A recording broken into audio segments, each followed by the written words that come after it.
If you want better relationships, if you want manifestation to work properly, and if you want to function better as a human being in your daily life and be free, you need to pay attention to your karmic debts. That's because karmic debts need to be balanced and healed in order for us to break that chain that keeps us unmotivated, that keeps us stuck. And this chain is not only from this life, but from previous lives at all.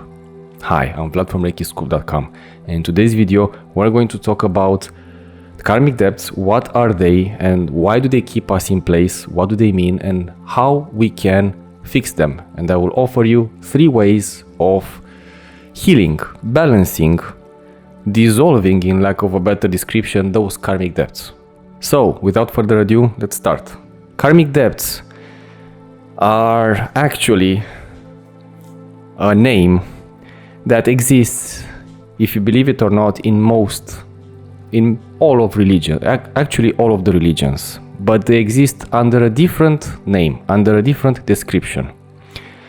And you will remember them by the sins of kin, the sins of our ancestors that we are supposedly needed, required, requested to heal and balance out. Quite unfair, doesn't it sound like that?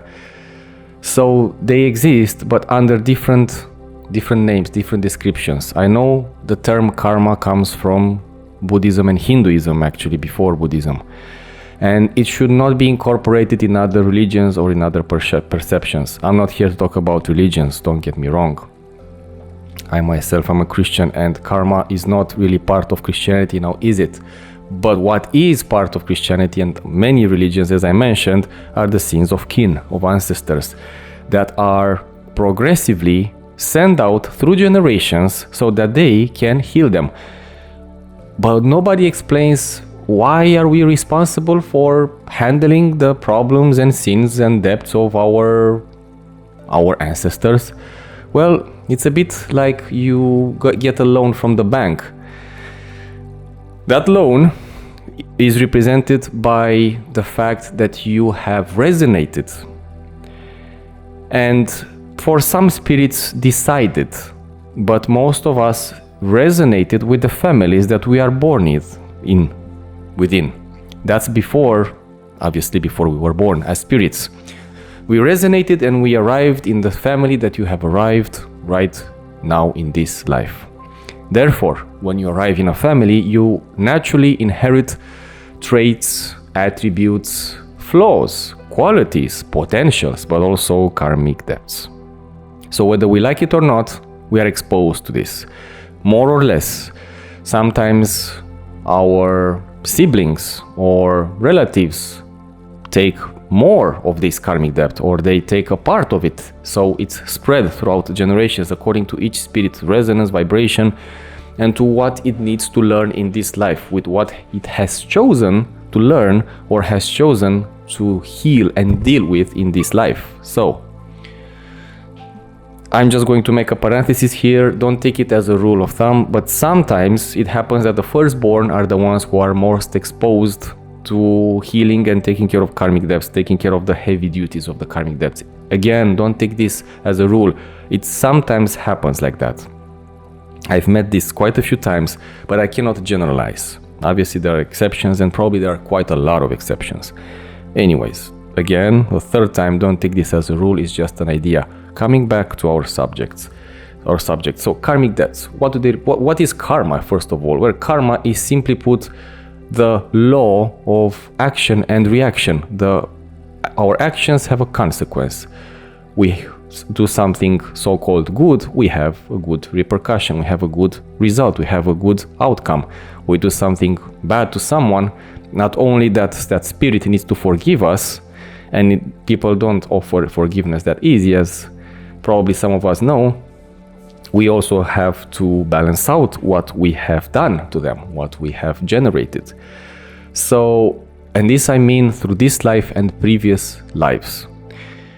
And I know what some of you will say, that, hey, Vlad, it's not the same, the sins of kin are not the same like the karma. Well, they're not exactly the same, but the principle is the same. We need to take care of past actions, and in sins of kin, we need to take care of the actions of our ancestors.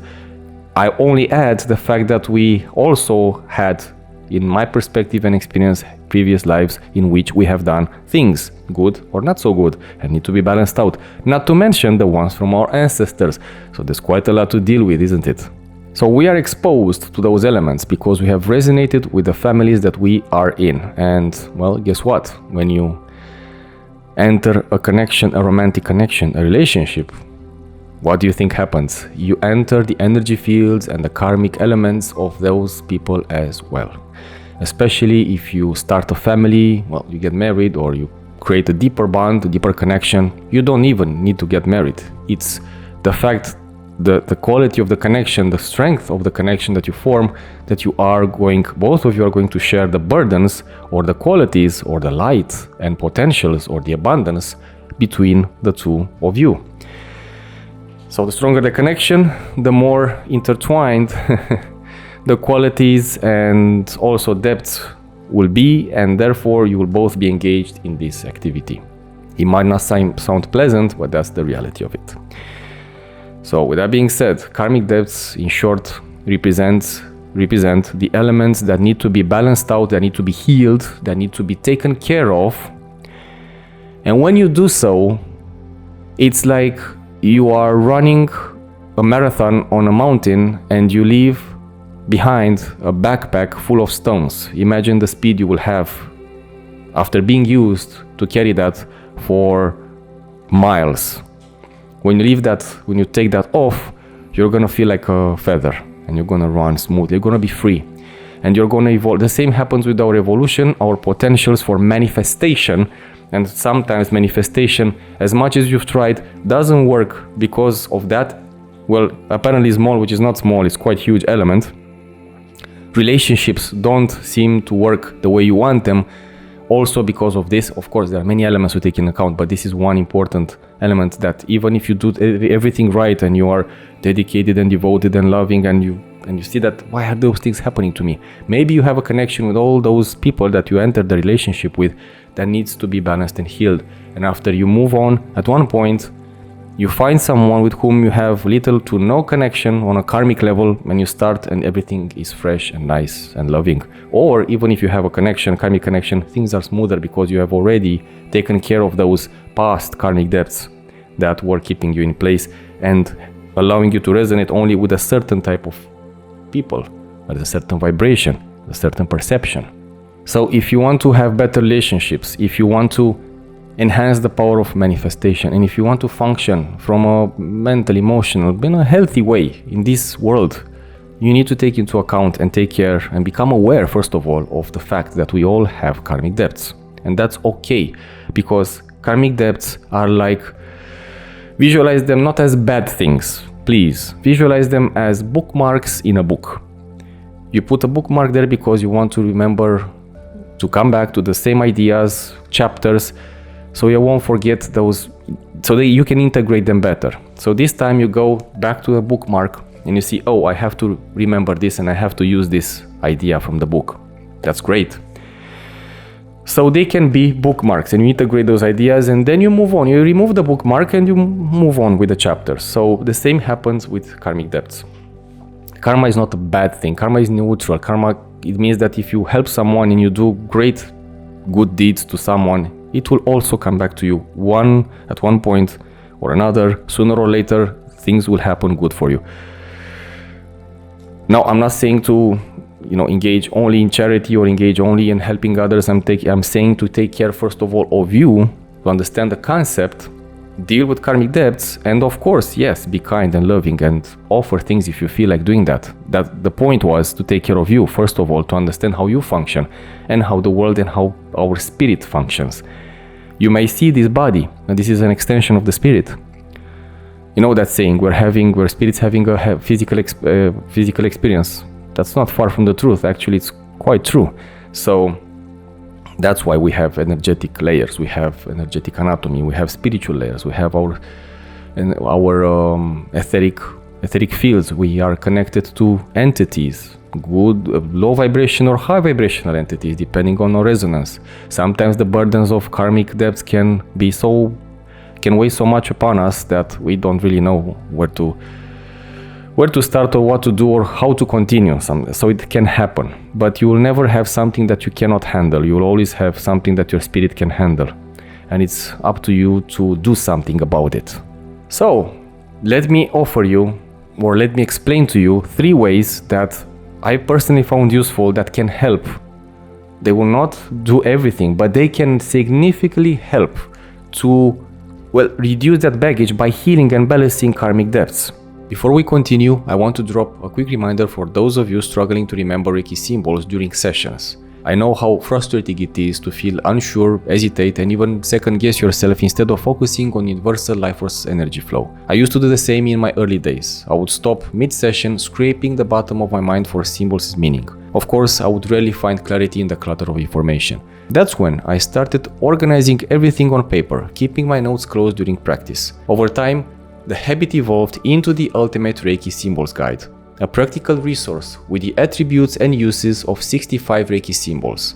It's still the guide I return to when I need insights, inspiration, and the optimum Reiki symbol for a certain situation. So, if you're tired of forgetting Reiki symbols during sessions and want to integrate them in your practice step by step, grab the digital copy on ReikiScoop or the physical book on Amazon. Now, let's return to the video. So, the first one is, and bear with me, pilgrimages. When you go to a sacred or holy place, when you have a journey, and I'm not talking about just going by car to the front gate and that's it. No, I mean putting a little bit of effort, even if part of that journey is by car or plane or whatever vehicle you find. Another part of that journey needs to be on foot. It needs to be an effort from your side. This is like a token, like an offering towards what you have manifested in previous lives and in this life, that acts like a balance of compensating. It's not compensating, it's healing, it's diminishing those burdens that you have created in previous lives and this life again, that negative energy, that residual and negative vibrations and energies that you have created. This is a token for them to be, to be lifted. It's like you give offerings for someone who passed. It's a similar idea. You offer them a smoother path, you offer them a spiritual gold, a spiritual token. And it's not only of appreciation, it's something that is supposed to help them. That's why we offer clothes, we offer food to those in need in the name of someone who passed. It's the same concept here, but you do it for yourself this time, and you are alive. So you do it for your karmic debts. You do it with of course, you should do it from your heart. But you also have this in mind, this intention, that this pilgrimage to a holy or sacred place is for you balancing and healing out karmic debts. Why a holy place and not just going to the market for for buying groceries? And that's not a pilgrimage. A pilgrimage is supposed to be somewhere, to a place that means something on a spiritual level. It can be a religious place, whatever it is that you please. The fact that you're going to a place of high vibration, where the place is embedded in high vibration, because just to make a parenthesis here, if you're going to pray all the time and you're gonna burn incense and you're gonna burn candles and you're gonna put only high vibrational music in a room, what's going to happen? It's gonna have high vibration, it's gonna be cleansed, more cleansed in the other rooms or other houses. So, and if you play low vibrational music, it's gonna be embedded with that type of energy information, because everything is energy information. So you go to a holy place, that place is embedded with a certain type of energy information. It has a certain vibration. And the holy place represents you kind of repenting, kind of releasing through your struggle, which can be smaller. It doesn't need to be huge. You don't need to crawl. I've seen this in Christianity. It's okay. You can crawl if you want to. That's not a problem. It's just, but maybe it's not necessary to do that. I'm just saying. But the effort of you going there, the effort of you engaging in this activity, and spending your time, effort, and maybe money even, to go to a place like that and to enjoy that place, not just go, I have to go there, oh my God, come on, I have to wake up in the morning. No, you do actually enjoy that. Do it in a way that you can enjoy it. Go to a place that you would enjoy. If you don't enjoy it, maybe you find another way, and I'll come to the second and third ways in a moment. So try to find a place that you resonate with. At least for part of that journey, make the trip on foot. Go to that place and pray there. Don't just stay for 2 seconds and leave. Light a candle, regardless of your religion. Doesn't matter. Go to that place. Maybe it's just a sacred place that's not really connected to our necessarily religion. It doesn't need to be connected to religion. It can be connected to just being a holy, sacred place that everybody knows it's a sacred place. It's a gateway towards a higher dimension, maybe. Maybe it's a cave. Maybe it's something from UNESCO. Something that's sacred. Something that you feel that's sacred. That has a spiritual value, inherited spiritual value within it. So pilgrimages are one way. Now the second way is connected to the first, but not the same. When you travel, and I'm not talking about traveling to party, I'm talking about traveling for your soul. Traveling somewhere that you love. And this doesn't have to be to a sacred place. It's maybe a vacation. When you travel, especially if it's far away, and of course, especially if you go over a huge amount of water. It's a symbolic thing with the water, but generally speaking, a long trip by plane. It doesn't need to be by foot or by car. It can be by plane. Those strings, those connections that you have in your daily life that are connected to your karmic debts, believe it or not, from workplace to family to friends to acquaintances. Okay, Vlad, so what if I take my family? Yeah, sure, you can take your family. But when you travel to somewhere far away, by any means of traveling, you diminish that connection, that energy and information that travels through your strings because you disconnect. You are going to another realm, so to speak. You're still in the physical plane, but you're going to another place, another country, a different energy and information. And that changes the fluctuation of the strings between you and the elements that were connected to your karmic debts. It won't solve everything, but it helps. It does help at least a bit to diminish that connection, or at least temporarily diminish that connection so you can charge yourself with high vibration energy, with light, and you can, when you go home, you go well charged to deal with what you have to deal. That's why we do vacations. Instinctively, spiritually, this is what it means. Of course, we like to travel because we like to see new places on a physical and mental and maybe emotional level. Why not? But from an energetic and spiritual perspective, this is what happens. Energetically, the elements, the low vibration elements, those unwanted elements are diminished because we change the atmosphere, we change the vibration when you go to another place, especially if it has something sacred attached to it, especially if it has a high vibrational energy. The place that you're going to has a high vibration energy. The more that connection diminishes, that connection that it's detrimental for your health or keeps you stuck within that karmic loop, what that I was trying to talk about here. So it won't fix everything, but it will help. Traveling abroad, the further it is, the better it is for those strings to become, more narrower, and that energy and information. I'm not sure if it's going to be completely detached or broken from you, but it's going to be diminished. And the reason I mentioned water, salt water, oceans, sea, because salt water, we know that absorbs negative energy. When you do a bath full of coarse salt, that's going to absorb negative energies, projections, even black magic, elements of black magic, many things. The fact that you're traveling over it, I don't mean by boat, plane, boat, doesn't matter. You are symbolically also discharging from your energy fields all those residual elements, all those burdens, all those projections, all those elements that were also keeping you in place within that karmic spectrum. It's just a symbolical way of viewing things. You don't need to take it like word per word. It's just an idea of you detaching and diminishing more of those elements. Of course, don't seek journeys that only are over water. I'm not saying that. It's going to be those strings, that energy and information that I was mentioning, the residual one and the low vibration one, is going to be diminished anyway. And when you reach, even if it's over water or not, that was the point. So don't take that just over water. It's just an idea. But this, with the traveling, still stands, regardless if it's over water or not. So when you go to a place, you will charge with a new vibration, especially if it's a good place, especially that's a place that you resonate with and you love it. It doesn't need to be holy or sacred, but it's a place that you are feeling at home. You open your heart to that place, be it a vacation, be it seeing someone dear to you, and you feel at home. You change the vibration, you change the energy, you change the perception. You come back quite different when you come back home, isn't it? You feel different. So, with that being said, the third way of dealing or healing or balancing karmic debts is Reiki. Yes, Reiki. From the self-treatment, it can be daily, can be 1 day, 2 days per week. The self-treatment already helps, the transfer of universal life force energy already helps diminish those karmic elements. Not all of them, but it helps diminish them. But there's also a way using the distance Reiki healing for you. So you use distance Reiki healing for you, for your past and present. You activate your palms with Chokurei, Seiheki, Honshaze Shonen, Daikomyo, and add symbols from other systems if you're attuned to them.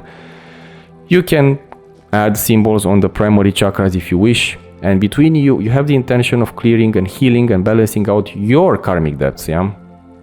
You activate the dimensional gateway, the energetic gateway, between you and your past. You can have a certain thing that you want to heal from your past in this life, or you want to generally heal. It's really up to you.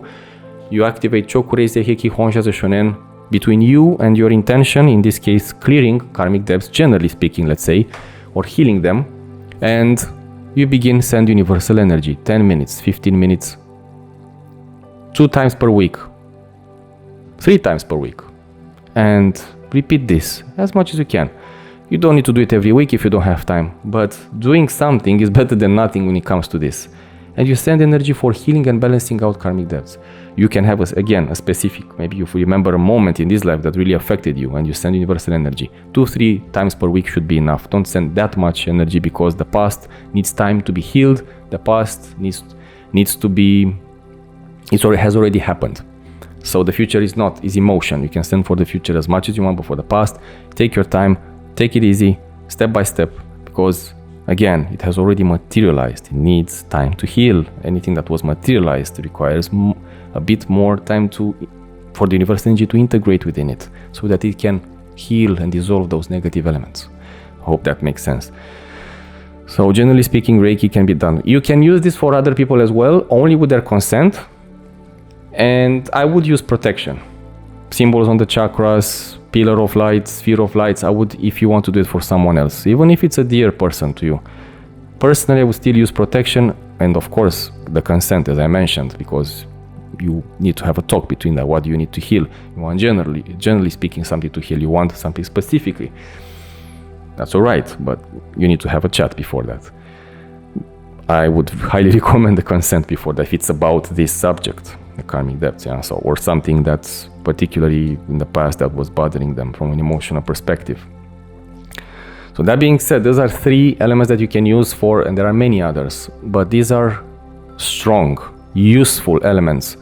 Each one of them does something. Neither of them might fix everything, and don't imagine that this will happen overnight. This sometimes, most of the times, more than most times, takes time. It might take more for you or less for you, depending on what you have to heal. That's up to you, really, to your life and what you have done in previous lives. We all have done things, in conclusion. So make no mistake. If the more you have done, the more you need to heal and balance out. There are many other ways. Attending masses is one of them, regardless of the religion. Offerings, many ways. Meditation, helping others, but these 3 you can use. Well, I'm not saying that you should now gather all your money to go on pilgrimages or traveling, but when you do, have the intention, if you do it, have the intention of that journey to be a spiritual healing journey also, besides a vacation, besides maybe a business trip, besides seeing someone dear to you. Also have the intention of healing your debts and bringing peace to your soul and mind, bringing light to you, make it a spiritual journey. You can even send universal energy with that in mind before going into your travel journey, whatever it is, how you wish to call it. So take that into account when you if you are about to do that. But again, if nothing, you don't have those opportunities, you can always use Reiki. And there are many others, as I mentioned, but for now, use these 3. So, without making this video too long, I hope everything is clear. You can write, tell me your opinion, your experience, and maybe your perception. Blessings to you, and thank you for staying until the end, and I'll see you in the next video. Blessings. Before you go, there's one last thing I want to share to support your Reiki journey. If you let Reiki slip into the background of your life, and you're ready to bring it back, this message is for you. I know how it feels to return after a long absence and feel like you've forgotten how to connect. You go through the motions, but questions arise each time you seem to make progress. My solution was to go back to my Reiki teacher and regain my confidence and rhythm in group sessions. But when you don't have the luxury to spend time with like-minded individuals, motivation dries out. That's why I created the 21 Reiki Challenge, a free program where we practice Reiki together for 21 days. Over 2,000 Reiki enthusiasts took on the challenge to rebuild their habit and reconnect with universal life force energy. You don't have to bring Reiki back into your life all alone. Just click the link in the description below, sign up, and let's practice Reiki together. Join the 21 Reiki Challenge to return to Reiki with confidence and support.